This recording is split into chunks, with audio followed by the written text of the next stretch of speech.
di akhir zaman sabada terasa cepat ku kabehan zaman bakalna cuaca genjlong.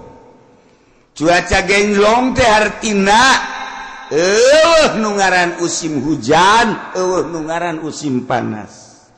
Musim hujan diisi ku panas, musim panas diisi ku usum hujan, sehingga sulit bagi petani untuk menerka musim hujan iraha. Sebab terjelas hujan, teu diperkirakan bulan eta hujan, hujan bae. Teu diperkirakan bulan eta bakal teu hujan, hujan. Teu diperkirakan bakal hujan, henteu. Jadi genjlog waktu. Eta geus tereh deukeut Imam Mahdi datang. Ngecrek hujan ti Kanjeng Nabi bakal ngecrok tapi teu jaradi tatangkala. Panas, ongko usim hujan tapi panas. Okos urang naik mobil mewah tapi kesangan. Geus balikan urang ngaji, kuari hudangkeun awak urang nu keur hees supaya gigisik tempo gerak ka alam barzah. Ulah neuleuan batur awak urang bakal dibaringkeun di alam barzah. Nu dibawa kabeh ge sugih teu dibawa, gagah teu dibawa, kabeh ngan awak urang we jeung boeh. Dibukakeun ieu na ditempelkeun pipi urang kana taneuh. Sakadar urang gagah, sakadar gagah keur hirup paeh mah geuninganan kos kitu. Sugih keur hirup paeh mah geuning kos kitu. Baring bae bentakeun mata hate urang aing teh bakal kos kitu. Kabeh nu daek milu rekan-rekan ngan sakada datang ka bibir kuburan. Pemajikan jeung anak datang ka bibir kuburan doang. Pemimpin urang, kepala urang, mun urang bawahan ngan datang ke bibir kuburan doang. Selesai. Ditutup kuburan, urang sorangan di jero. Tanggung jawab urang bakal datang amal-amal urang. Bentakeun mata hate urang eta. Nah lamun geus bentak itu kan rada dijaheueuh horengan eta ngaranna bentak, udang ngaranna.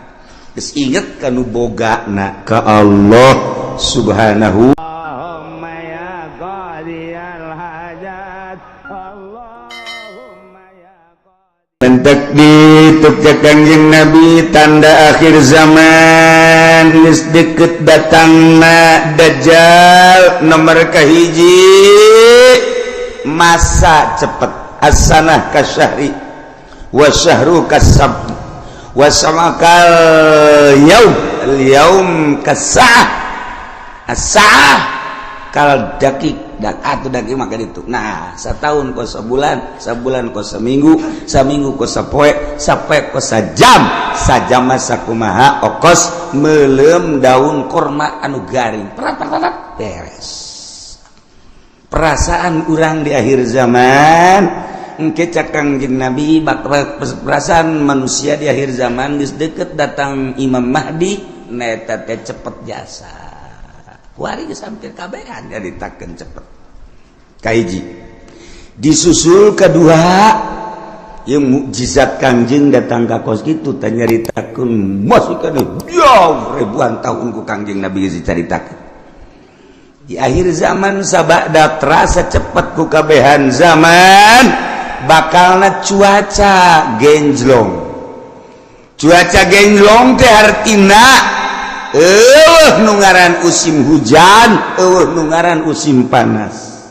Musim hujan diisi ku panas, musim panas diisi ku usum hujan, sehingga sulit bagi petani untuk menerka musim hujan iraha. Sebab terjelas hujan, teu diperkirakan bulan eta hujan, hujan bae. Teu diperkirakan bulan eta bakal teu hujan, hujan. Teu diperkirakan bakal hujan, henteu. Jadi genjlog waktu. Eta geus tereh deukeut Imam Mahdi datang. Nu paling deukeut engke setahun hujan teu eureun-eureun.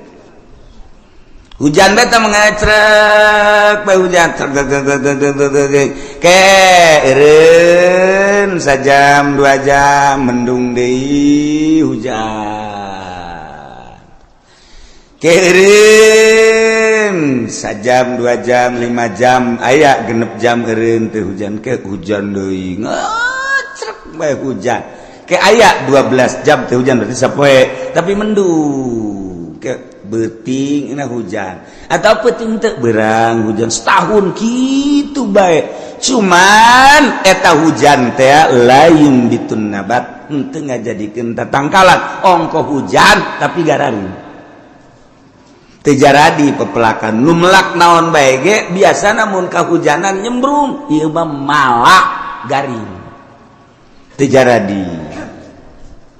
Nah lamun geus eta terjadi eta geus detik-detik terakhir bakal datang Imam Mahdi kuari mah kakarak datang ge ka hiji perasaan cepet zaman nomor kadua waktu geus sadana ge kuari musim hujan musim panas mata Kangjeng Nabi masyaallah ieu mujizat Kangjeng Nabi kula wasok mutalaah mujizat pohara geus karasa kuari tinggal ngecerk hujan engke aya suara di berbagai pelosok di kaler aya suara seperti suara ki trompet atawa suara ti kidul atawa ti kulon suara ti wetan atawa ti jerotan aya suara gesekan-gesekan atau suara ti luhur ieu ge sarua geus tereh datang.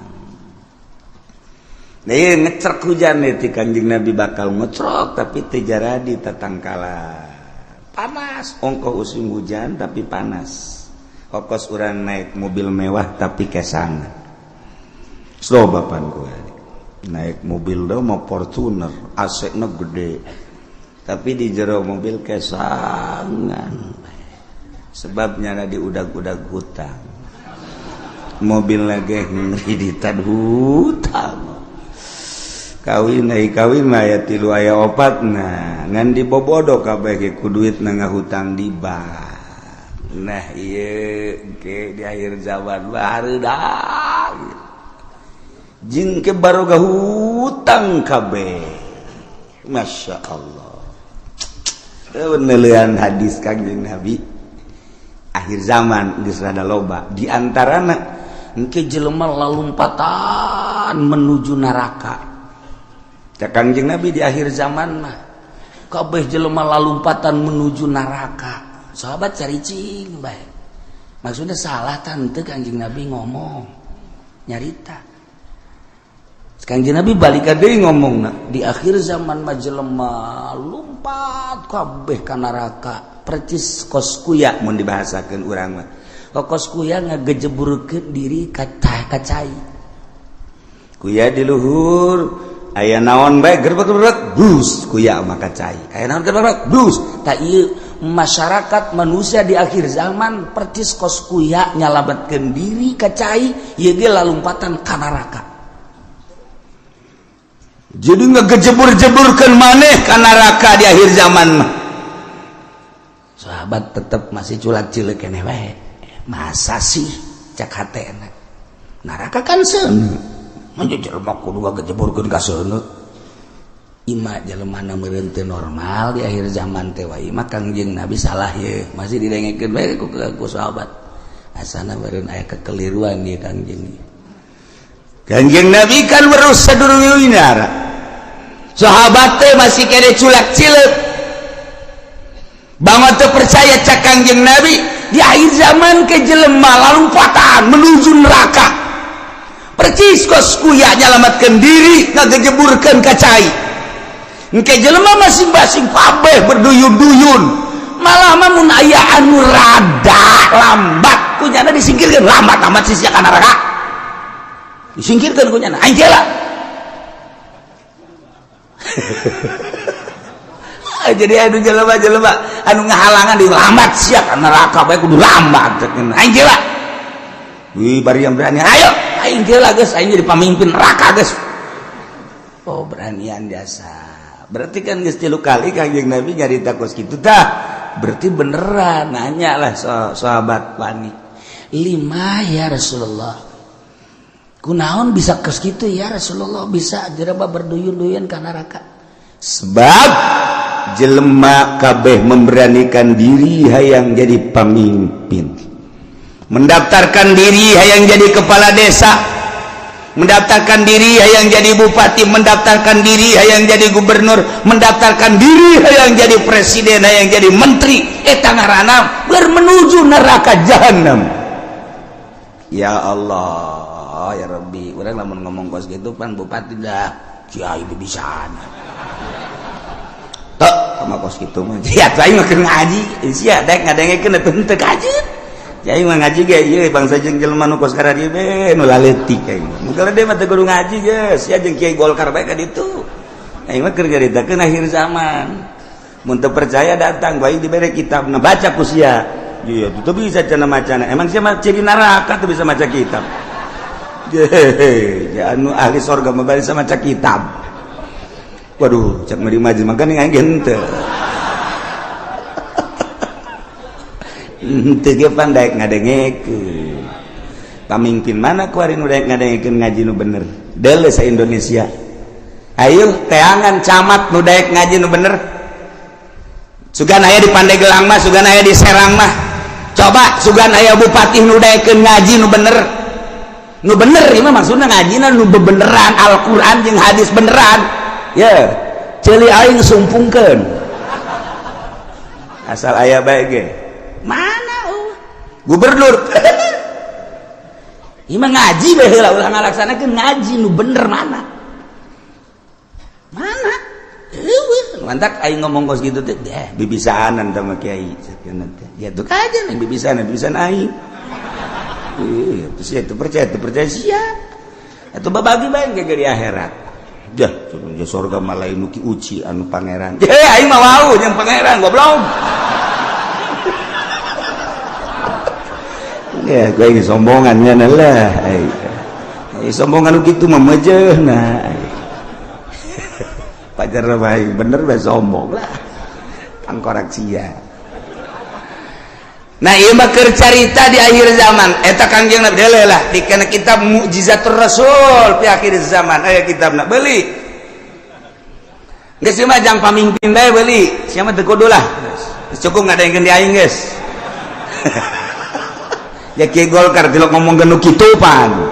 Kiai partai tilok aing ye gua nu ngomong ye. Berduyun-duyun jelema menuju neraka. Kaget sahabat. Ah, salah ngomong meureun Kangjeng. Berduyun-duyun jelema ka neraka. Ah, asana lain meureun. Berduyun-duyun jelema ka neraka. Aya anu mandeg disikirkeun. Awas ya, ayo sia mah ka nerakana. Halangan aing. Oh, berarti bener can sahabat. Ima ya Rasulullah kunaon? Lantaran jelema memberanikan diri hayang mimpin batur puguh diri nage bobolokot ku dosa. Dek mimpin batur pan di zaman Kangjeng mah asal aya nu hayang we nyekel bendera memimpin perang ulah cek Kangjeng Nabi berarti aya goron di balik mimpin perang aya keinginan nu tersembunyi di jerona ada udang di balik. Aduh. Ewa ongkos nulungan rangda. Eta teh ada udang di balik rangda eta ka jeung hukum ge. Aya rangda katabrak sepeda di ais. Eta teh lain sangais-gaisna. Mun ditanya karunya jasa katabrak sepeda cek cenah. Isukna aya nini-nini katabrak motor diantapkeun ku nya. Goblok taji pendi blon. Antawang dia di ais. Korek ada udang di balik eta. Aduh, masya Allah. Nah, iya ge jekel bendera ketika hayang. Teu cek Kangjeng Nabi. Aya goron ketika embung karak ya. Masya Allah mulus berarti.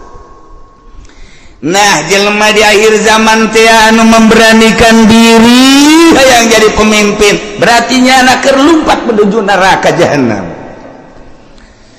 Jelema anu dagang di akhir zaman mah berarti jelema anu siap ka neraka nu dagang ge. Sahabat kaget, je pan ka dagang-dagang atuh. Kaget sahabat ge pan ka dagang-dagang kunaon? Sebab di akhir zaman mah eueuh anu teu riba. Dipikir je heuh. Berarti menuju neraka kabeh. eta geus deukeut tamatah geus kos kitu mah geus deukeut jasa. Tah cerita akhir zaman. Tanda-tanda akhir zaman kasatu waladi zina, tanda akhir zaman teh mabok, tanda akhir zaman teh kitu sarik maling, kabehan maling. Geus puguh masyarakat maling HP, maling sepeda, maling motor, maling mobil. Atuh jadi negara ge maraling, beda ngaran doang. Jang masyarakat mah maling, jang di luhur mah korupsi, beda ngaran. Urang lembur teh nyahoan korupsi pajar lain maling. Aja maling, mun urang bebeja ka urang lembur kan ini tuh, itu tuh tukang korupsi, bagus amat. Bagus saknya teh. Itu nyahoan korupsinya mah. Sarua jeung air mineral barang ku urang dibere ini air mineral. Ih, embung ini mah air mineral mah. Kunaon? Eta kan dicampuran mineral. Oplok. Cak jana meureun mineral teh pajar ragi lah kira-kira gitu tah. Nih air mineral bagus nih. Embung ini mah.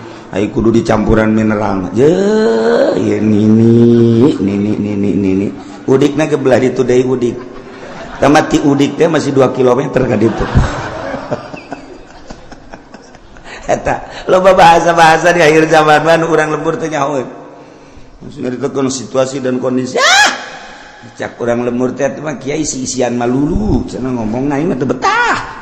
Orang lembur atau diberi bahasa kos gitu ternyata ndek intelekan jadi orang lembur teu ngarti eta teu nyambung ngaran jadi lembur mah ngomong lembur bae waktu sekolah ye loba jasa nu nitahan bahasa Indonesia teu betah ieu mah emang teu betah teu bisa teu bisa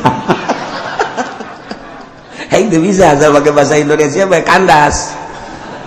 Okos urang rajet bahasa Jawa, kebal-kebal Sunda deui bae nya ge. Aduh, Masya Allah. Nah, iya.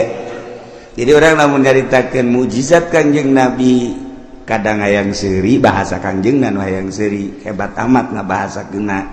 Yusafiruna ila jahannam. Berangkat kabeh ka jahanam. Kedua yas'auna ila jahannam, lompat yas'auna mah yusafiru mah leumpang, yas'auna mah lompat. Sahabat kaget, nya luatan si ka jahanam. Horeng bener. Siaulah yang serikeun pamimpin lompat ka jahanam. Nu tadi kadua pedagang ge orenganan lalumpatan ka jahanam. Nomor katilu cak Kangjeng Nabi di imah bae ge tetep ka jahanam bae. Yeuh. Ajeuna mah kabehan tah, bupati rada lega bae. Tadi masa kaing doang cak bupati jeung gubernur sia ge sarua. Hayu atuh berjamaah lah. 5 ya Rasulullah kunaon make jeung di imah bae ge sebab di jero imah ge teu kaluar tina maksiat. Di jero imahna di jero kamarna nyieun kamar deui. Di jero kamarna nyieun kamar deui dipoekan tetep maksiat bae. Allah Karim. Sebab apa di jero mainnya geus bisa make jaringan internasional sanajan di jero kamarna di kamaran deui kamarna dipoekan tapi nyana bisa nempo Hollywood di jero kamarna di kamaran deui dipoekan tapi nyana keur aya di Hollywood. Ya Allah ya Rabbi. Masya Allah pindahkan keur aya di California. Masya Allah pohara.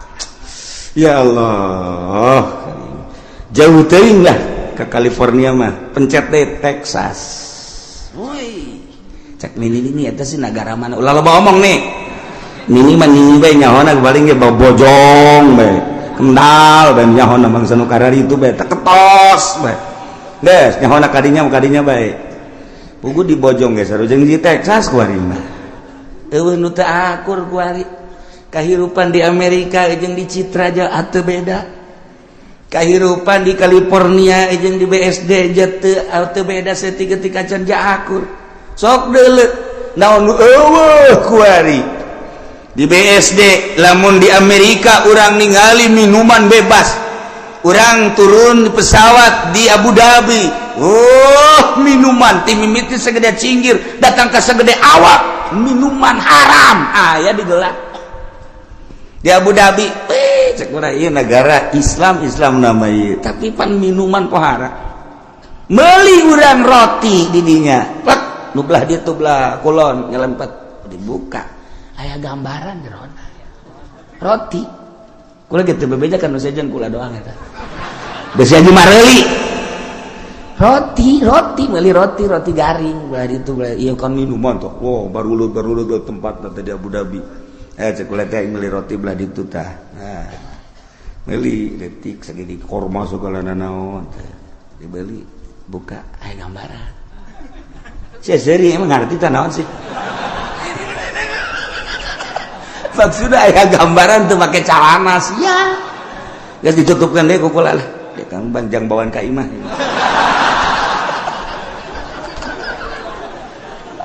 Masya Allah Karim. Teu beres. Haji caritana ieu kan aya ngarokok, kan teu meunang ngarokok bebas. Ayalah tempat-tempatna di bandara teh, di ditu hiji, di dieu hiji dia ya. Karena ada sepi di dia ya. Ulah asup ka dinya. Heuh, keur asup mah kula sorangan. Meunang meureun samenit, brus urang baru le datang. Marah ke calana. Make sakieu. Ya aing betah ya cek. Perlakuan ngalakukeun nu teu senonoh di jero dihareupeun manusia geus biasa kaluar we kula. Masyaallah Karim. Eta di Abu Dhabi, kos kitu di Abu Dhabi encan di jerona eta kakarak di bandara. Masyaallah Karim, encan di Amerika na, encan di Inggris, encan di Jerman, di Prancis. Teu kudu jauh-jauh di urang emang kumaha gitu. Masyaallah. Tanyakeun ke kacamat ge. Pan nanyakeun ka camat berarti rahasia. Geus teu kudu nanyakeun ka urang lembur ka camat anu gaul tapi camat. Saha? Teu jauh kula wae, teu jauh gitu. Jauh jasa. 1 2 3 4 camat nu gaul nu sok biasa kapanggih di satelit. Terus sia mah geus moal nyaho satelit tadi mana? Dasar lembur sia mah. Kampungan. Kos gitulah Indonesia eta ge Tangerang. Mantak berduyun-duyun menuju neraka. Di akhir zaman geus eueuh anu henteu lumpat ka neraka. Cerik kabeh sahabat ketika cerik tetapi aya keneh manusia di eta zaman anu tetep ngomongna teger bae, nyana menjaga mata ceuli jeung sajabana, tetep bae ka Allah. Eta teh cek Kangjeng Nabi saeutik na geus saeutik deui. Qolilan bahasa qalil teh saeutik. Aqol min golil. Jadi itu bahasa Kangjeng Nabi aqol min golil.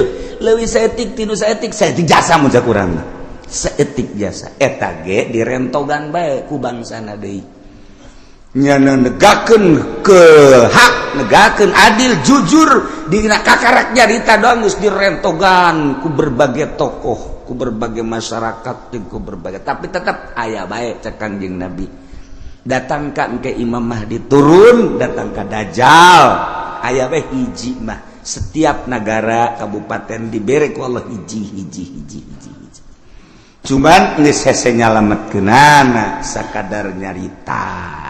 Iyalah Kangjeng Nabi nyaritakeun mukjizat di akhir zaman. Geus kuari mah zaman geus karasa cepet, waktu ngageser geus encan doang hujan ngecerep satahu. Angkep. Lamun kula nyaritakeun Mekah bakal dilebaran, Madinah bakal diberet geus. Eukeur malah. Nah, ieu tinggal hujan ngecerep satahun tapi teu jaradi. Naon teu jaradi. Jelema berduyun-duyun menuju neraka jahanam. Teu karasa. Masya Allah. Tetep urang memantak ngaji, urang hayang salamet. Mudah-mudahan urang kabehan disalametkeun ku Gusti Allah. Keluarga urang, pemajikan, anak incu urang disalametkeun. Pamimpin urang geja eta mah ku nafsuna ieu ketikanya nangaragap nurani nama tetepnya lagi cerik sarua bae hayang salamet. mudah-mudahan dibere babalik pikir kemudian nyana bisa ningali ke arah anu salamet. Amin ya robbal. Wa tanaqidul imamatu bisa sah jadi pamimpin jadi presiden bil bai'ati ku di bai'at wal asahu nurutkeun cekal asah bai'atu ahlil hilli wal iqdi saha minal ulama'i war ru'asa'i wa wujuhin nas alladzina yatayassaru ijtiba'uhum. Artina nu milihna teu kudu keseluruhan negara nama bentukna khalifah tapi praktek memilih nama bai'at kulantaran bai'at teh aya bai'atu ahlil hilli wal iqdi berarti aya pemilihan demokrasi sebab ketika harita nu hendak dipilih diangsongkeun tilu tokoh lain bae Sidina Abu Bakar Siddiq aya tilu cuman nu dipilih Abu Bakar Siddiq berarti kan hampir mirip secara demokrasi pemilihan nama dipilih biasa. Nah ieu keur carita memilihna wal asahu bai'atu ahlil ilmi wal iqdi henteu kudu keseluruhan masyarakat nu buta dituntun nu torek dituntun nu nini dituntun teu kudu.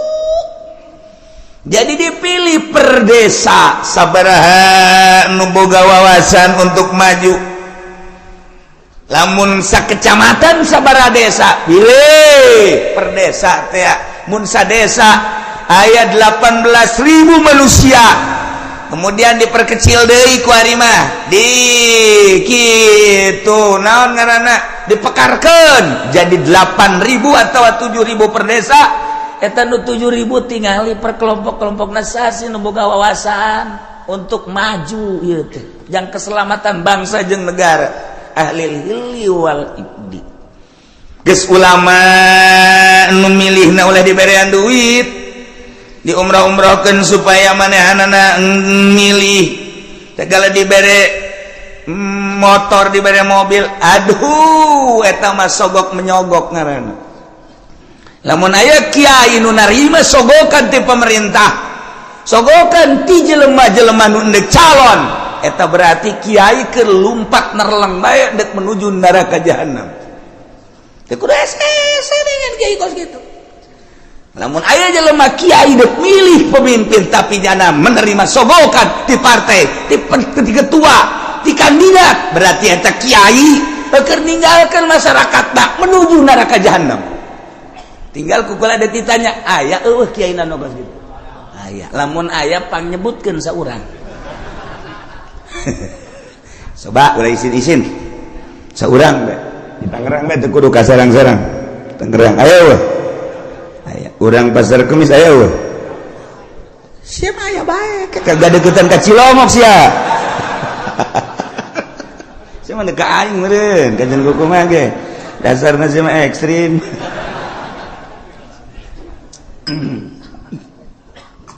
Nah ulama memilihna boga wawasan di samping ulama ruasa pemimpin-pemimpin tokoh-tokoh wa wujuhin nas tua ketua manusia anu gampang kumpulna dalam rangka menyatukan visi dan misi untuk memajukan bangsa jeung negara. Masya Allah nu milihna nu kos gitu yes kuari maka simpulanana bae wa syartuhum sifatus suhud syarat jelema nu endek mengangkat kepemimpinan ulama tokoh termasuk kitu kepala-kepala kampung dan lain-lain sebagai berbagai lapisan masyarakat anu dianggap mempunyai wawasan syaratna sifatus suhud sifat saksi nu kira-kira nyana jadi saksi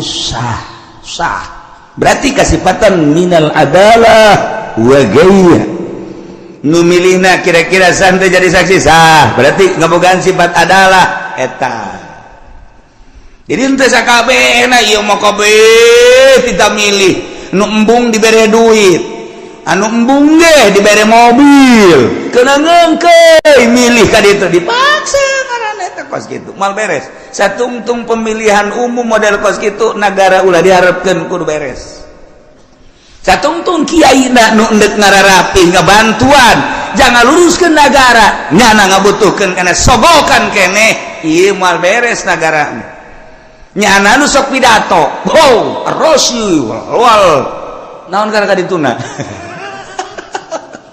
finar cek nyana ya Rasul murtasi finar nyogok nyung narima sogok ka neraka hulu nyana tas dibere motor mio nya cekal huluna heuy sia ngomong goblok teu bareres bari kiai ongkos jelema di kota Allahu Akbar Allahu Akbar bayana naon Allahu Akbar pas azan Allahu Akbar hes ai tiap tadi Allahu Akbar beratas itu Allahu Akbar wayah azan hes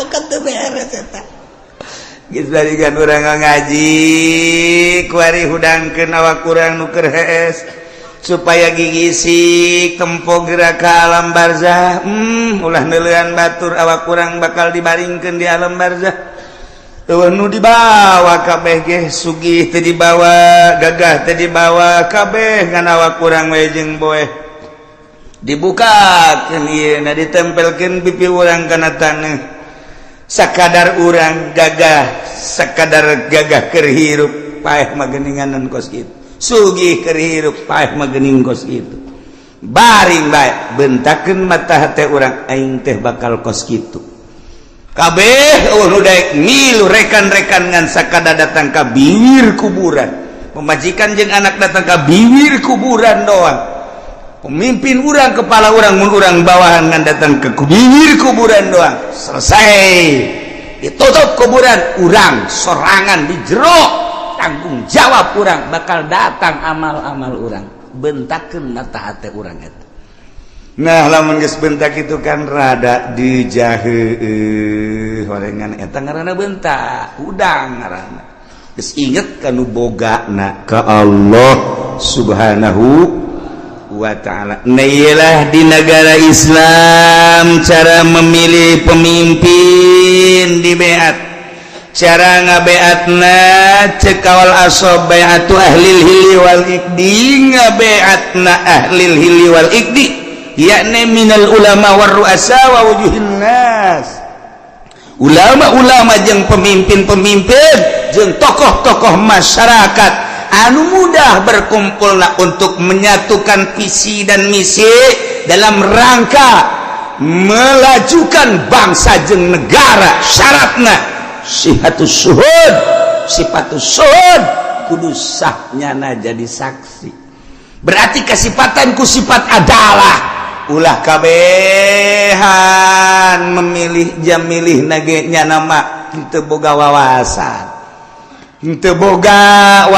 jeung ngemajukeun umat bangsa jeung negara teu boga pikiran kumaha ieu bakalna lamun dipimpin ku seeta negara urang perpolitikan perekonomian perbudayaan leuwih agama lamun urang geus nyaritakeun agama kan mayoritas di Indonesia mah urang geus korban Jakarta geus dipimpin lain ku muslim tapi ku kafir teu beurang di jerona ka aya musliman eta geus bentuk kasalahan mangga bae ieu negarana demokrasi kan tetep bae urang teh hese ngayakeun muludan di Jakarta cobalah gubernur dipersilakan untuk nyambut ayo nyanang ke kumaha nyambutna wih sebuah nirwana lain Kangjeng Nabi nyarekeun nirwana golok ya nyaritakeun rajaban panggil coba mal bisa jadi geus eueuh agama mah macet sedangkan Indonesia mayoritas agama atuh kudu dihormati mayoritas kajian kuku mah tiba heula di urang mah negara demokrasi terpimpin teu murni, henteu bisa nuturkeun Amerika langsung ka pusat ka ditu secara utuh. Sebab lawan mayoritas Islam, loba ulama-ulama, loba wali-wali. Aya kesenjangan atuh lamun kos kitu. Sebab lawan paling istimewa agama mah Islam. Sebab di Islam mah kabeh merasa terhormati. Kristen dihormati ku Islam mah. Buddha dihormati ku Islam, Katolik dihormati, pokoknya masing-masing. Tetapi anu bercokol memimpin tetap kudu Islam, nyana tetap dinaungi. Tingali riwayat para khalifah, tingali riwayat para khalifah khulafa ur-rasyidin. Kabelah dieuna matak 35 tahun masa kenabian, masa kekhalifahan, kemudian ka dieuna sultan, kabelah dieuna mah kabelah dieuna cek Kangjeng Nabi sabada eta geus kali itu acak-acakan. Ya, khairul qurun qarni, terus mayali ali. Nah, berarti Kangjeng Nabi terus sahabat, sahabat tabi'in tidinya ka dia acak-acakan.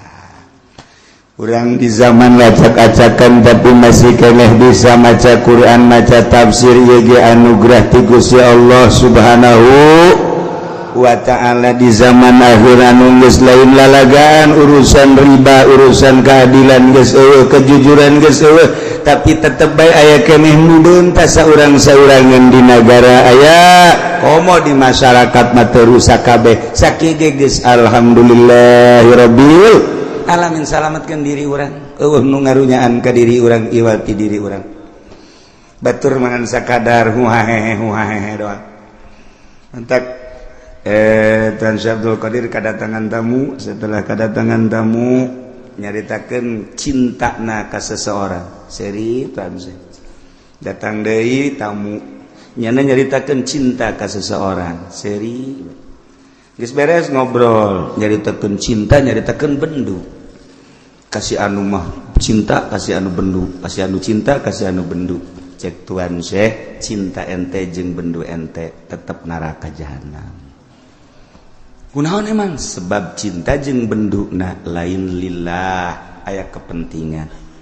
Urang resep jasa ka tokoh nu itu, ih pohara. Emang kunaon mantak resep sok merean bae. Aing bendu jasa kasih itu, kunaon pelit. Tuh kan? Aing resep biasa ke kiai itu batu. Emang kunaon kiai itu mah naon bae ge meunangnya nama. Itu semua kan mah meunang bae, anu meunang, anu mengkredit meunang, segala meunang. Kalau deposito meunang, aing geunaheun. Kadinya aing bebarengan jigana nonton bola tah, kiai mah kudu kos kitu internasional. Aing resep jasa ka janama. Benduna kasih itu bendu jeung resepna kabeh lain lillah sarua jahannam. Masya Allah. Dah ieu nomor kahiji, jelema diangkat jadi pemimpin melalui pemilihan. Di BAT dipilih ku ahli hilli wal ikdi. Nu milihna ulama ruasa wujuhin nas. Yakni nu kasipatan ku sifatus suhud, sifat adalah sahnyana jadi presiden lantaran dipimpin ku jelema-jelema, ku tokoh-tokoh, ku bangsa-bangsa anu ngabogaan wawasan tur ngabogaan sifat keadilan, nyana mingkina dengan prima ngeunaheun teu leceh. Sabada ki musannif nyaritakeun tentang syarat jadi pemimpin nu jumlahna aya 10. Hiji syarat jadi pemimpin teh kudu beragama Islam, status muslim teu meunang kafir. Wa kudu mukallaf teu meunang budak leutik, teu meunang muedan. Ilu kudu urang merdeka, teu meunang kasipatan kuroki amat hamba teu beunang. Opat jakaron kudu lalaki, ulah cewek, ulah awewe gesing hade. Lamun geus diulah berarti bakal namun dipilih nimbulkeun karusakan tur nu milihna doraka. Ngadek nu kamari pernah milih awewe kudu ditobatan.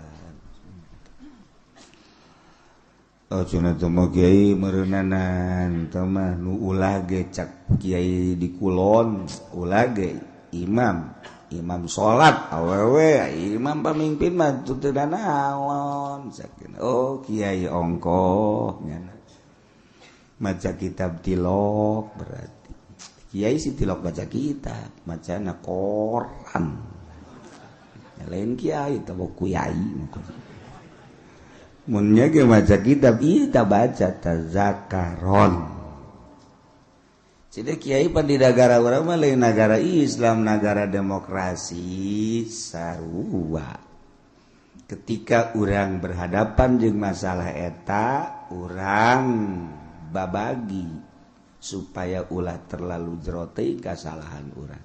Geus masalah demokrasi nyeun kasalahan meleg-meleg atuh ulah keun beta mah nyeun aturanna demokrasi urang kuari mah ulah terlalu ketiban tangga jatuh ketiban tangga jadi rengsek teman kayak gitu bara jatuh doang teu ketiban rada deres bae paling ringsek doang geus.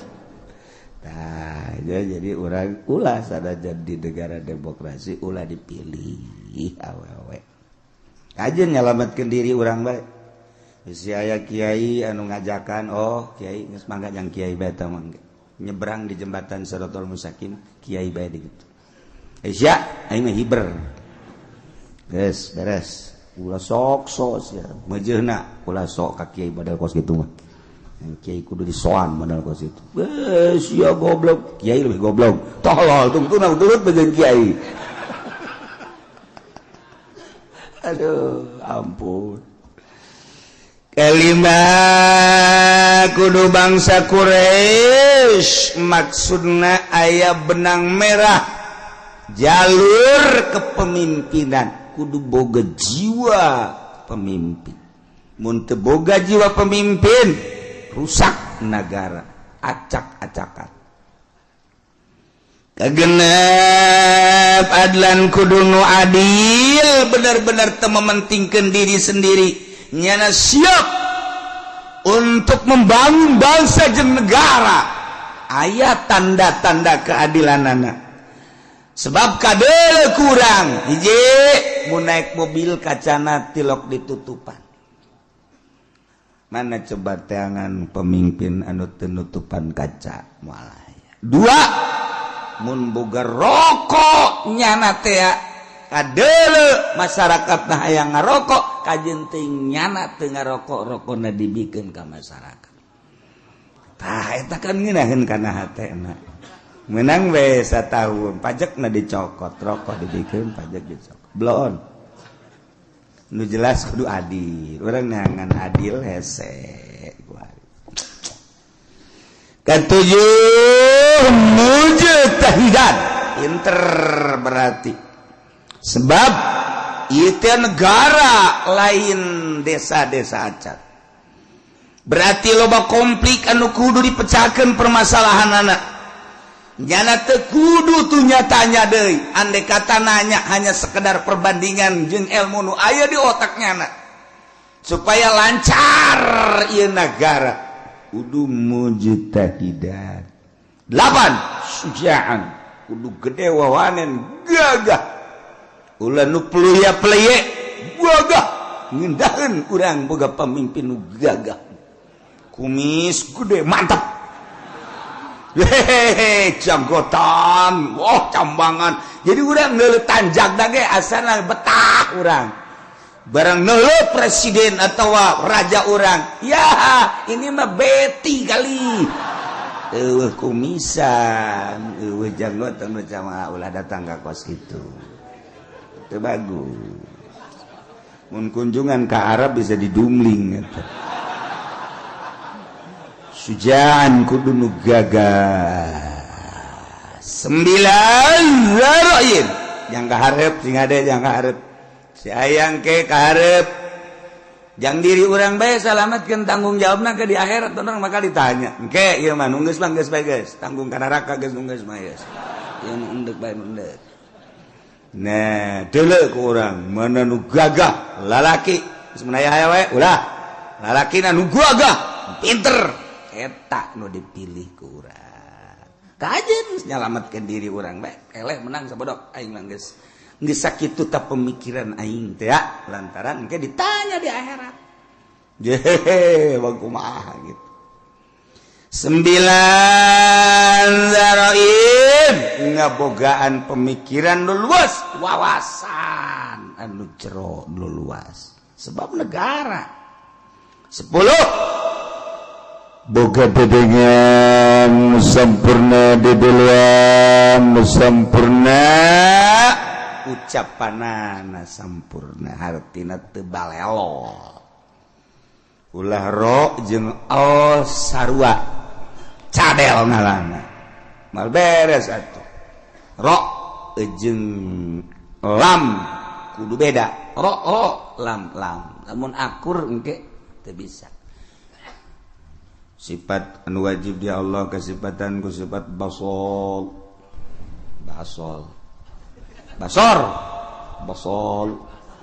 ro basol panjana cadel jadi basol ro lain l tungtuna dikurangan sifat wajib di Allah sifat baso pan baso aing re teu bisa lam salah mending baso kan jadi salah tuh gitulah persyaratan jadi pemimpin Imamul Azam presiden raja atawa di bawah dunah yakni gubernur, bupati, camat, lurah termasuk RT. Itu teh raja RT teh sakarajaannya ana wae sa RT. Itu jadi takeun RT raja atuh make celana pendek pada RT. Raja. Kuari deuk nyaritakeun kasahanana jadi imamah. Kumaha ieu sahna nyana jadi pemimpin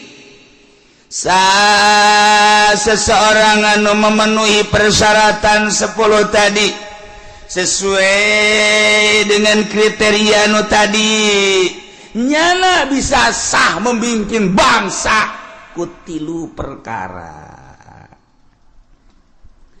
nomor kahiji wa tan'aqidul imamatu bil bai'ati wa tan'aqidul imamatu bisa kabundel nyangred sah maksudna jadi pamimpin sifat pamimpin yakni imam presiden gubernur bupati bil bai'ati ku bai'at di beat di zaman baheula pertama nu di beat ialah Sayyidina Abu Bakrin Siddiq radhiyallahu anhu. Pertama nu di beat jadi pemimpin adalah Sayyidina Abu Bakar Siddiq.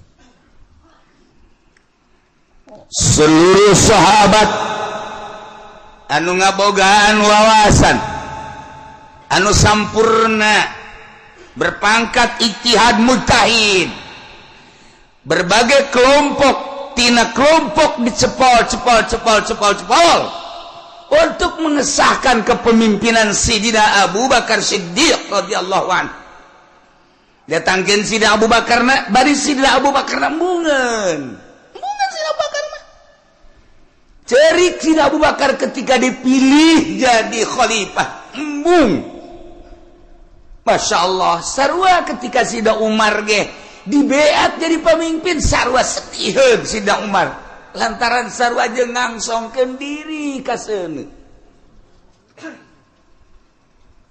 Nomor kahiji dibeat lain hayang dibeat tapi masyarakat tokoh masyarakat ngabeatnya dijadikan pemimpin. Mentek dituk Kangjeng Nabi tanda akhir zaman geus deukeut datangna Dajjal nomor kahiji masa cepet as-sanah kasyahri wa syahru kasab wa samakal yaum kasa'ah as-sa'ah kal dakik atau daki maka itu. Nah, satahun ko sabulan, sabulan ko saminggu, saminggu ko sapoe, sapoe ko sajam, sajam sakumaha okos meuleum daun korma anu garing. Perat beres. Perasaan urang di akhir zaman engke cak Kangjeng Nabi perasaan manusia di akhir zaman geus deukeut datang Imam Mahdi neta teh cepet jasa. Kuari geus hampir kabehan nyaritakeun cepet. Kahiji. Disusul kedua yang mukjizat Kangjeng datang ka kos kitu teh nyaritakeun masih kana jauh ribuan tahun ku Kangjeng Nabi geus dicaritakeun. Di akhir zaman sabada terasa cepat ku kabehan zaman bakalna cuaca genjlong. Cuaca genjlong teh artina nu ngaran usim hujan, nu ngaran usim panas. Usim hujan diisi ku panas, usim panas diisi ku usum hujan, sehingga sulit bagi petani untuk menerka musim hujan iraha. Sebab terjelas hujan, teu diperkirakan bulan eta hujan baik. Teu diperkirakan bulan eta bakal teu hujan, teu diperkirakan bakal hujan, henteu jadi genjlog waktu. Eta geus tereh deukeut Imam Mahdi datang. Nu paling deukeut engke setahun hujan teu eureun-eureun. Hujan beta mengacrek bae hujan ke eureun sajam 2 jam mendung deui hujan.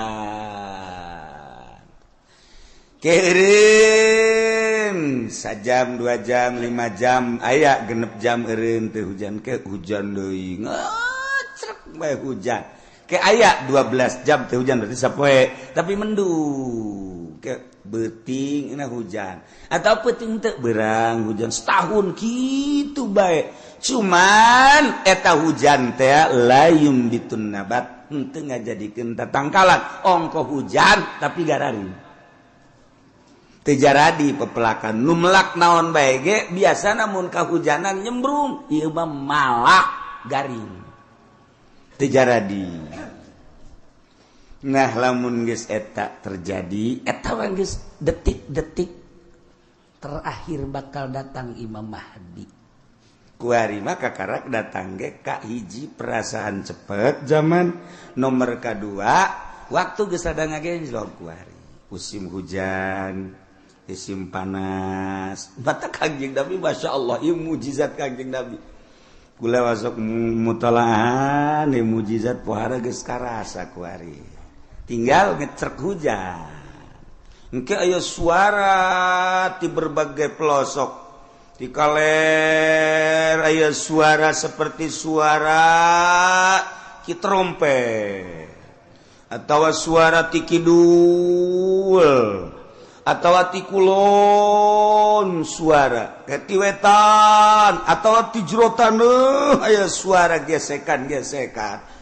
Atawa suara ti luhur ieu ge sarua geus tereh datang. Nah ieu ngecerk hujan ti Kangjeng Nabi bakal ngecrok tapi teu jaradi tatangkala. Panas, ongko usim hujan tapi panas. Okos urang naik mobil mewah tapi kesangan. Slow bapan kuari. Naik mobil do mau Fortuner, AC-na gede. Tapi di jero mobil kesangan sebabnya di udag-udag hutang mobil lagi ngiriditan hutang kawin mah aya 3 aya 4 nah ngan dibobodo kabeh ge ku duit na ngahutang di bank. Nah ieu ge di akhir zaman baru dah jeung ke baroga hutang kabeh masyaallah.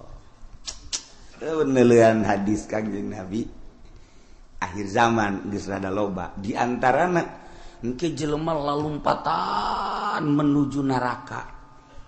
Cak Kangjeng Nabi di akhir zaman mah kabeh jelema lalumpatan menuju neraka.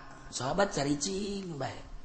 maksudnya salah tante Kanjeng Nabi ngomong nyarita Kanjeng Nabi balik deui ngomongna di akhir zaman mah jelema lumpat kabeh ka neraka percis kos kuya mun dibahasakeun urang mah kos kuya ngagejeburkeun diri ka cai kuya di luhur aya naon bae gerbek-gerbek brus kuya mah ka cai aya naon gerbek brus ta ieu masyarakat manusia di akhir zaman percis kos kuya nyalametkeun diri ka cai ieu ge lalumpatan ka neraka jadi ngegejebur-jeburkeun maneh ka neraka di akhir zaman mah sahabat tetep masih culak cileuk keneh wae masa sih cak hatena neraka kan seuneu mun jelema kudu ngagejeburkeun ka seuneu ima jelemana meureun teu normal di akhir zaman teh wae mah Kangjeng Nabi salah ye masih didengekeun bae ku sahabat asana meureun aya kekeliruan ieu Kangjeng Nabi kan berus sadurunge winara sahabat teh masih kere culak cileuk banget teu percaya cak Kangjeng Nabi di akhir zaman ke jelema lalumpatan menuju neraka percis kos kuya nyalametkeun diri ngagejeburkeun ka cai engke jelema masing-masing kabeh berduyun-duyun malah mah mun aya anu rada lambat kunyana disingkirkeun lambat amat sia ka neraka disingkirkeun kunyana aing teh lah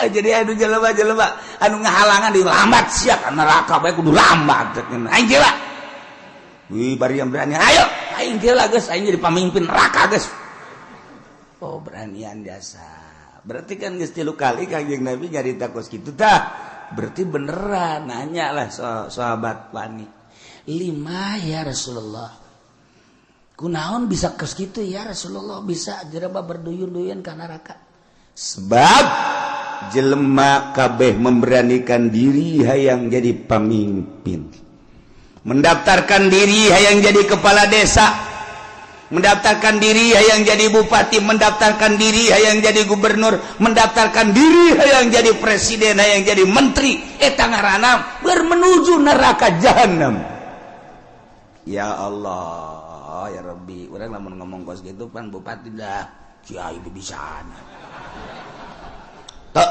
sama kos gitu mah sia aing mah keur ngaji sia dek ngadengekeun teu teu kaji ya mah ngaji ge ieu bangsa jeung jelema nu kos ka dieu be nu laletik aing mungkin dia mah teu kudu ngaji geus sia jeung Kiai Golkar bae ka ditu aing mah keur nyaritakeun akhir zaman mun teu percaya datang bae dibere kitabna baca ku sia ieu teu bisa cenah macana emang sia mah ciri neraka teu bisa maca kitab ya anu ahli surga mah bari maca kitab waduh cak meri maju makanya aing teu teu pandai ngadengekeun pamimpin mana kuari nu daek ngadengekeun ngaji nu bener deuleu sa Indonesia ayo teangan camat nu daek ngaji nu bener sugan aya di Pandeglang mah sugan aya di Serang mah coba sugan aya bupati nu daekeun ngaji nu bener ieu mah maksudna ngajina nu bebeneran Al-Qur'an jeung hadis beneran ya ceuli aing sumpungkeun asal aya bae ge mana gubernur ieu mah ngaji bae heula ulah ngalaksanakeun ngaji nu bener mana eueuh mantak aing ngomong kos kitu teh bibisaanan teh mah kiai sakeuna teh ya tuh kajen aing bibisan aing itu percaya sia atuh babagi bae ge di akhirat dah surga mah lain nu ki uci anu pangeran aing mah wau jeung pangeran goblok ya gue ini sombongannya lah sombongan gitu mah mejehna pajar baik bener bae sombong lah tangkorak sia nah ieu mah keur carita di akhir zaman eta Kangjeng Nabi deuleu lah dikena kitab Mukjizatur Rasul fi akhir zaman aya kitabna beuli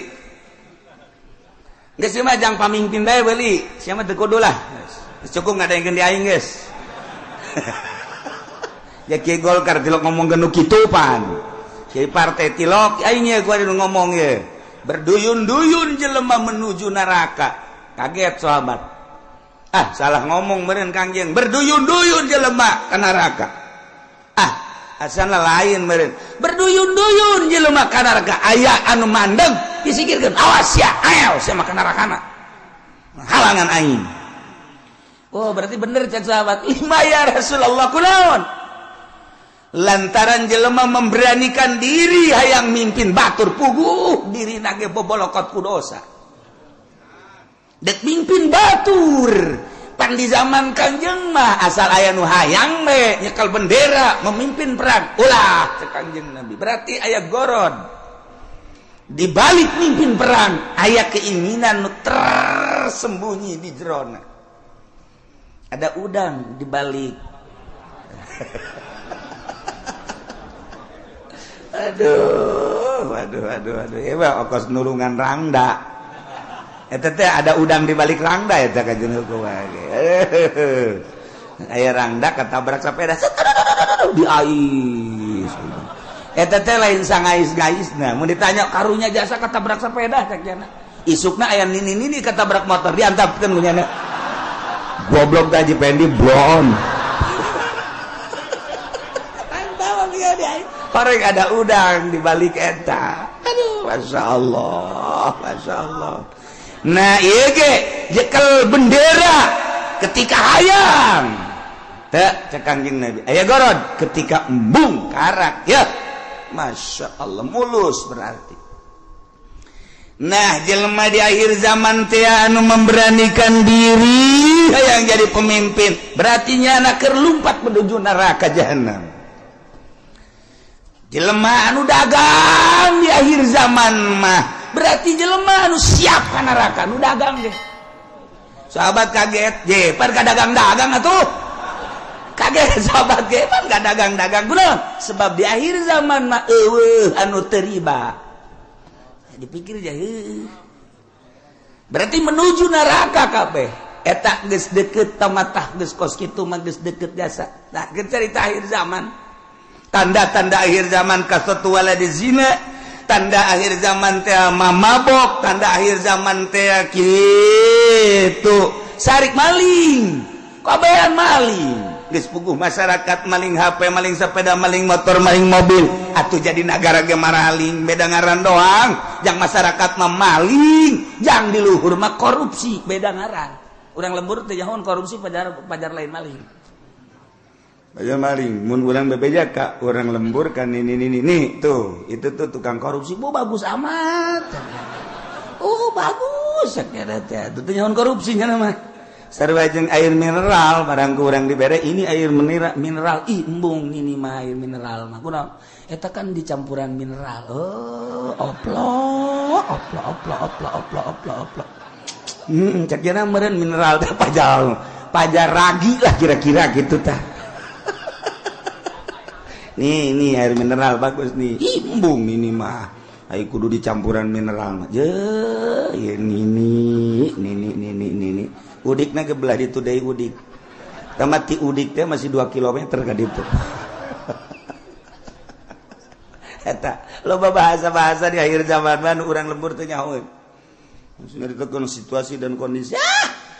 Cak urang lembur teh mah kiai isi-isian malulu, cenah ngomong aing mah teu betah. Orang lembur atau diberi bahasa kos gitu. Ternyata ndek inteleka. Jadi orang lembur teu ngarti. Eta teu nyambung ngaran. Di lembur mah ngomong lembur bae. Waktu sekolah ye, loba jasa nu nitahan bahasa Indonesia. Teu betah aing mah. Emang teu betah teu bisa, teu bisa. Aing teu bisa asal pakai bahasa Indonesia bae kandas. Okos urang rajek bahasa Jawa, kebal-kebal Sunda deh bayarnya lagi. Aduh, masya Allah. Nah, iya. Jadi orang namun nyaritakeun mujizat Kanjeng Nabi, kadang hayang seuri bahasa Kanjeng nan hayang seuri hebat amat ngabahasakeunna. Yusafiruna ila jahannam. Ih. Berangkat kabeh ka jahanam. Kedua yas'auna ila jahannam, lumpat. Yas'auna mah yusafiru mah leumpang, yas'auna mah lumpat. Sahabat kaget, penyaluatan si ka jahanam. Horeng bener. Sia ulah yang serikeun pamimpin lumpat ka jahanam. nu tadi kedua pedagang ge orenganan lalupatan ka jahanam. Nomor katilu cak Kangjeng Nabi di imah bae ge tetep ka jahanam bae. Yeuh. Ajeuna mah kabehan tah, bupati rada lega bae. Tadi masa ka aing doang cak bupati jeung gubernur rek sia ge sarua. Ayo atuh berjamaah lah. 5 ya Rasulullah kunaon make jeung di imah bae ge? Sebab di jero imah ge teu kaluar tina maksiat. Di jero imahna, di jero kamar, di jero kamarna nyieun kamar deui, di jero kamarna nyieun kamar deui, dipoekan tetep maksiat bae. Allah Karim.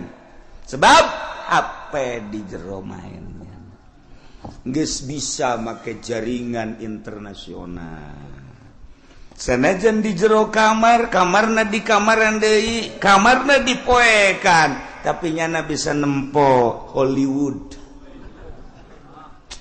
Di jero kamarna di kamaran deui dipoekan, tapi nyana keur aya di Hollywood. Ya Allah, ya Rabbi. Masya Allah. Pindahkan. Keur aya di California. Masya Allah. Pohara. Ya Allah. Jauh teuing lah ke California mah. Pencet deh Texas. Woi. Cek nini eta sih negara mana? Ulah loba omong nih. Nini mah nini bae nyahona paling ge bojong bae. Kendal bae nyahona bangsa nu karari itu bae teketos bae. Geus nyahona kadinya bae. Pugu di bojong geus sarujeng di Texas kuari mah. Eueuh nu teu akur kuari. Kahirupan di Amerika jeung di Citra aja atuh beda. Kahirupan di California jeung di BSD aja teu beda saeutik-eutik acan ja akur. Sok deuleu naon nu eueuh kuari. Di BSD lamun di Amerika urang ningali minuman bebas. Urang turun di pesawat di Abu Dhabi. Oh, minuman timimiti segede cinggir datang ke segede awak. Minuman haram. Aya digelat. Di Abu Dhabi, cek urang ieu negara Islam nama ieu, tapi pan minuman pohara. Meuli urang roti di dinya. Plek, nu belah ditu belah kulon nyelempet dibuka. Aya gambaran jerona. Roti. Kula gitu bebejakan nu sajen kula doang eta. Besi aja mareli.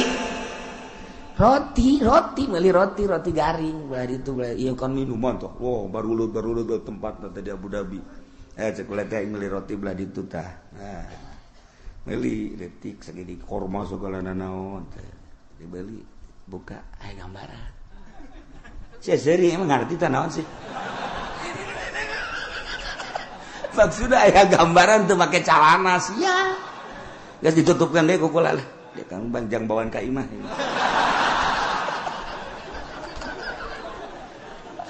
Masya Allah Karim.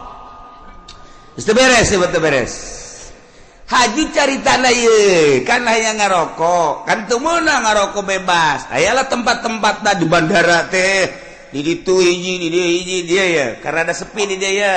Ulah asup ka dinya. Keur asup mah kula sorangan. Menang meureun menit, brus urang baru le datang. Marah ke calana. Make sakieu. Ya aing betah ya cek.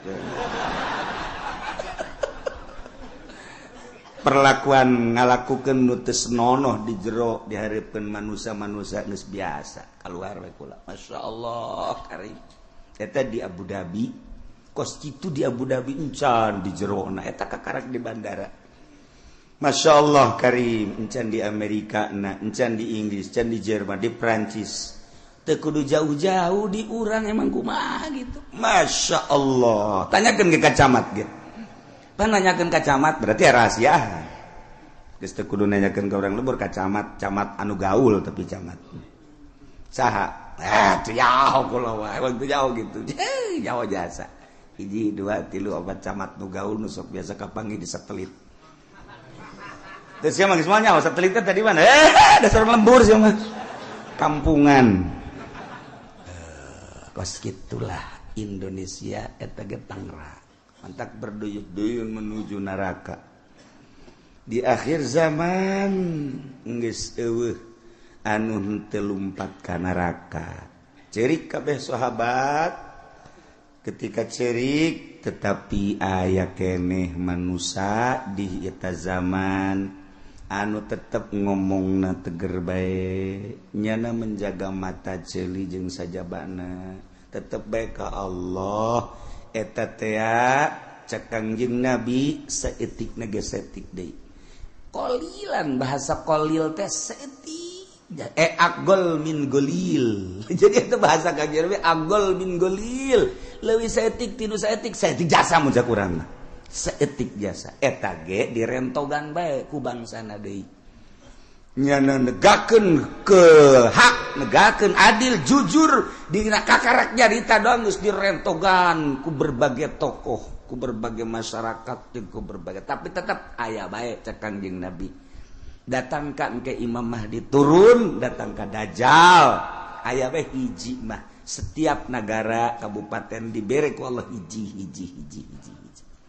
cuman geus hese nyalametkeunana sakadar nyarita ilah Kangjeng Nabi nyaritakeun mukjizat di akhir zaman geus kuari mah zaman geus karasa cepet waktu ngageser geus encan doang hujan ngecerep satahu angkep lamun kula nyaritakeun Mekah bakal dilebaran Madinah bakal diberet geus eker malah nah ieu tinggal hujan ngecrok satahun tapi teu jaradi naon teu jaradi jelema berduyun-duyun menuju neraka jahanam teu karasa Masya Allah tetep urang mantak ngaji urang hayang salamet mudah-mudahan urang kabehan disalametkeun ku Gusti Allah keluarga urang pemajikan anak incu urang disalametkeun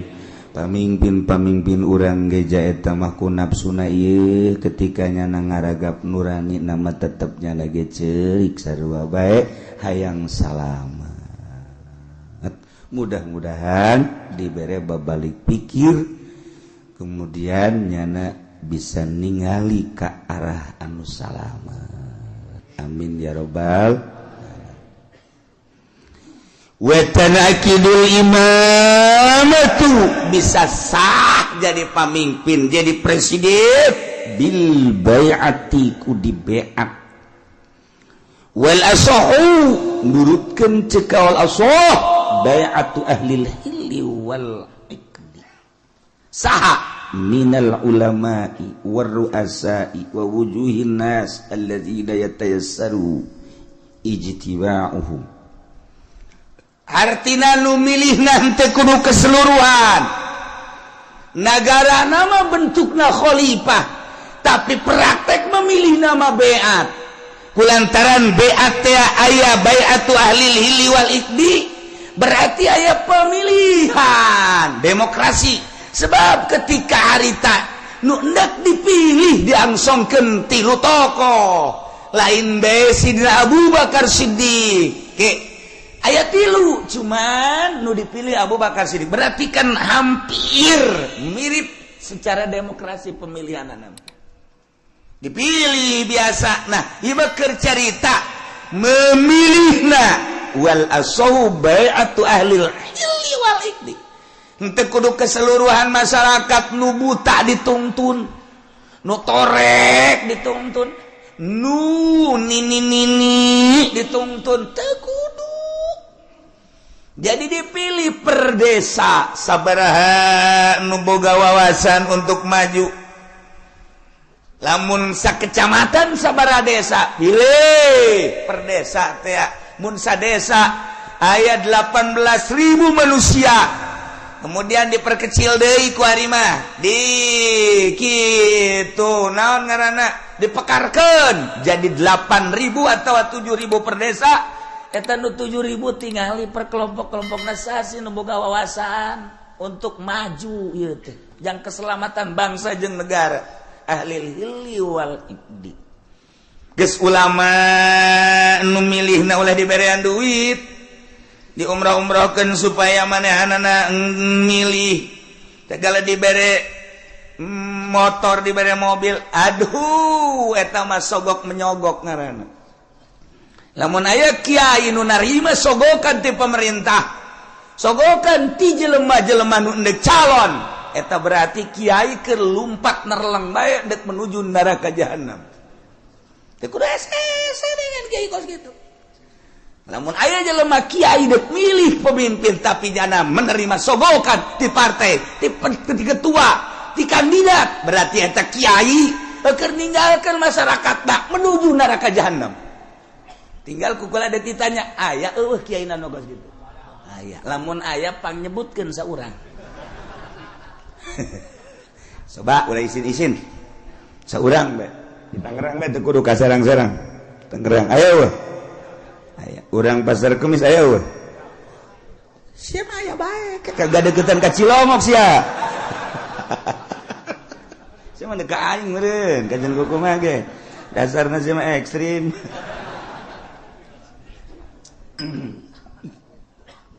Nah, ulama memilihna boga wawasan. Di samping ulama ruasa, pemimpin-pemimpin, tokoh-tokoh, wa wujuhin nas, tua-ketua manusia anu gampang kumpulna dalam rangka menyatukan visi dan misi untuk memajukan bangsa jeung negara. Masya Allah, nu milihna nu kos kitu. Yes. Kuari maka simpulanana bae wa syartuhum sifatus syuhud. Syarat jelema nu endek mengangkat kepemimpinan, ulama, tokoh, termasuk kitu kepala-kepala kampung dan lain-lain sebagai berbagai lapisan masyarakat anu dianggap mempunyai wawasan. Syaratna sifatus syuhud, sifat saksi nu kira-kira nyana jadi saksi sah berarti kasifatan minal adalah wa gaya. Nu milihna kira-kira santai jadi saksi sah berarti ngabogaan sifat adalah eta. Jadi henteu sakabehna ieu mah kabeh kita milih nu embung dibere duit, anu embung ge dibere mobil, keuna ngeungkeuy milih ka ditu dipaksa kos gitu mal beres. Satungtung pemilihan umum model kos gitu negara ulah diharapkeun kudu beres. Satungtung kiaina nu endek ngararapih ngabantuan jangan luruskeun negara nyana ngabutuhkeun kana sogokan keneh ieu mal beres negara. Nyana nu sok pidato rasul wal naon gara kadituna finar cek nyana ya ar-rasul murtasi finar nyogok nyung narima sogok ka neraka hulunya na tas dibere motor mio ne cekal huluna heuy ai sia ngomong goblok ieu ngomong teu bareres goreng kiai okos jelema di kota Allahu akbar aya nanaon Allahu akbar pas azan Allahu akbar hees ai tiap tadi Allahu akbar beratas itu Allahu akbar waya azan hees tekan teu beres eta geus balikan urang ngaji kuari hudangkeun awak urang nu keur hees supaya gigisi tempo gerak ka alam barzah. Ulah neulean batur awak urang bakal dibaringkeun di alam barzah. Eueuh nu dibawa kabeh ge sugih teu dibawa, gagah teu dibawa, kabeh ngan awak urang we jeung boeh. Dibukakeun ieu na ditempelkeun pipi urang kana taneuh. Sakadar urang gagah, sakadar gagah keur hirup paeh mah geuninganan kos kitu. Sugih keur hirup paeh mah geuning kos kitu. Baring bae bentakeun mata hate urang aing teh bakal kos kitu. Kabeh nu daek milu rekan-rekan ngan sakada datang ka biwir kuburan. Pemajikan jeung anak datang ka biwir kuburan doang. Pemimpin urang kepala urang mun urang bawahan ngan datang ke biwir kuburan doang. Selesai. Ditutup kuburan urang sorangan di jero. Tanggung jawab urang bakal datang amal-amal urang. Bentakeun mata hate urang eta. Nah, lamun geus bentak itu kan rada dijaheueuh horengan eta ngaranna bentak, udang ngaranna.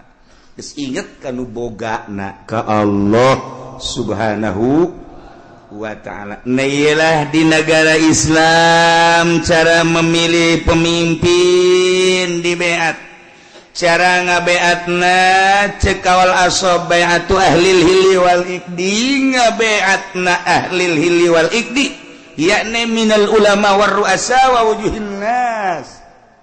Ulama-ulama jeung pemimpin-pemimpin jeung tokoh-tokoh masyarakat anu mudah berkumpulna untuk menyatukan visi dan misi dalam rangka melajukan bangsa jeung negara. Syaratna sifatus syuhud kudu sahnyana jadi saksi.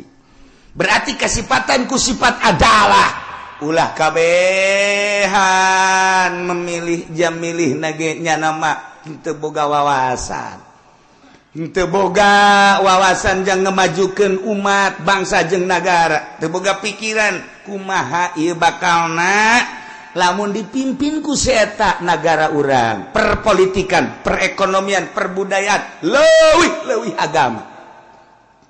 Lamun urang geus nyaritakeun agama kan mayoritas di Indonesia mah urang geus korban. Jakarta geus dipimpin lain ku muslim tapi ku kafir. Teu beurang di jerona kan aya musliman. Eta geus bentuk kasalahan. Mangga bae ieu negarana demokrasi kan tetep bae. Urang teh hese ngayakeun muludan di Jakarta.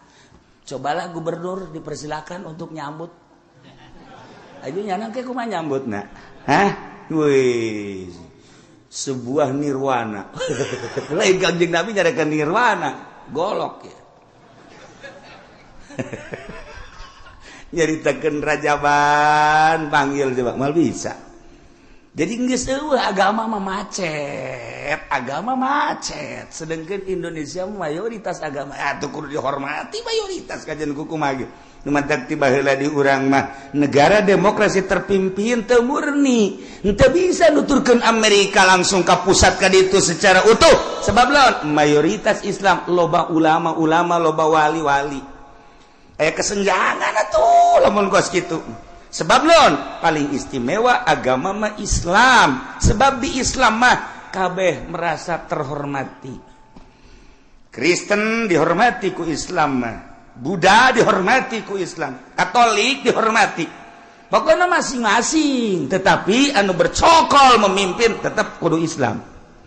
Nyana tetap dinaungi. Tingali riwayat para khalifah, tingali riwayat para khalifah khulafa ur-rasyidin.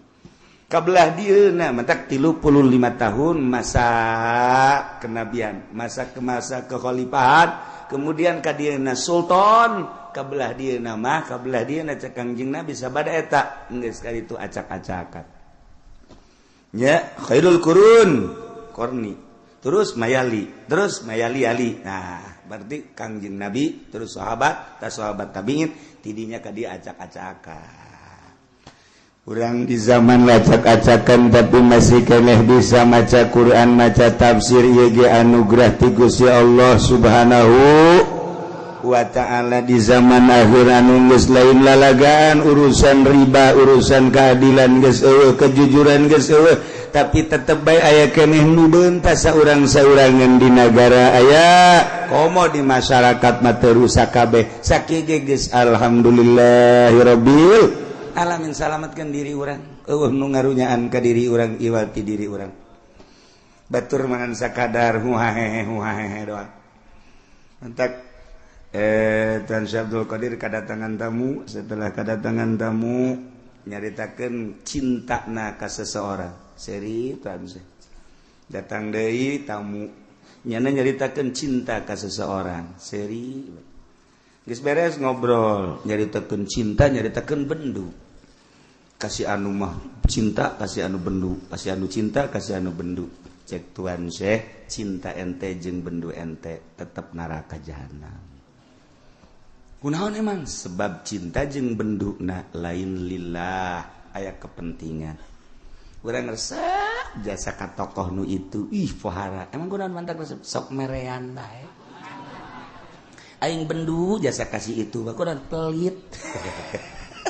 tuh kan aing resep biasa ke kiai itu batu emang gua kiai itu mah naon bae ge jeung meunangnya nama itu suka mah meunang bae anu mengkredit meunang segala meunang orang deposito meunang aing geunaheun kadinya aing bebarengan jigana nonton bola tah kiai mah kudu kos kitu internasional aing resep jasa kajana mah